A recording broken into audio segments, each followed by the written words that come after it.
Hi, boys and girls. Mr. Young here with a couple helpful hints for using Gmail. All students here at ESM have an email account through Gmail. First, let's talk about how to get there. One is to use your internet browser. You can just type in gmail.com and it'll take you right there.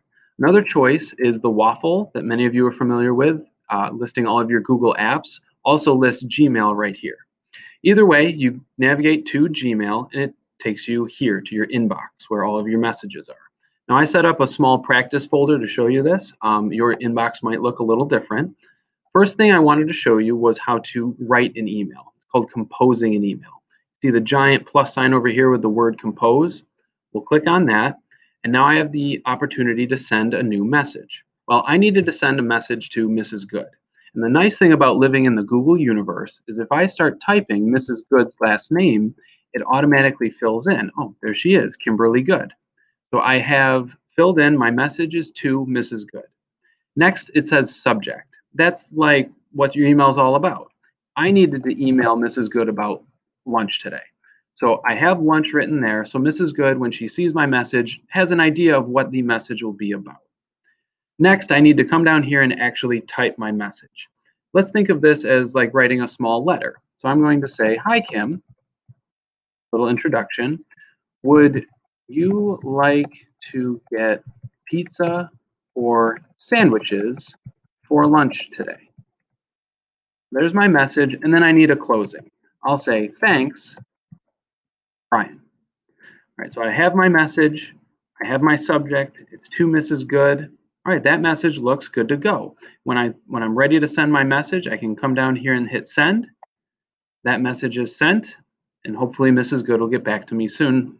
But I also noticed here in my inbox, I have a message from Mr. Winch. And I know it's from Mr. Winch because the person that is sending you a message always appears right here. We talked about the subject a minute ago. Here is his subject. He said, meeting at 3. Wow, this message must be about a meeting that's coming up. So to read this message, I know there's a preview here, but I want to read the whole thing. So I'm going to click on the message. Mr. Winch, Mr. Young, are you available at 3 p.m. tomorrow to go over the daily agenda? Let me know, from Chris. Okay, I think I need to reply to this message. I need to send a message back to Mr. Winch. There's a couple ways to do it. One is the reply button right here.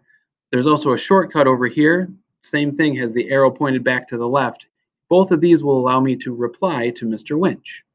So it's opened up a new email for me. And the nice thing is I don't have to fill in Mr. Winch's name. I'm replying to his message, so my message will automatically go back to him. His message is here. I'm going to type mine right below. I'll say, sounds good to me. And again, I'll put my name there so just to make sure he knows who it's from. And then when I hit send, it'll go directly back to Mr. Winch, and the message is sent. See, it went to Christopher, which is Mr. Winch. And then I go back to my practice folder and I see, oh, now it's Mr. Winch and me. We have a conversation going. There's a couple messages going back and forth. And anytime you go back to your inbox, you can take a look at messages you've been a part of before. Now, if you're having a little trouble, no big deal. We will practice this quite a bit throughout the year. Good luck.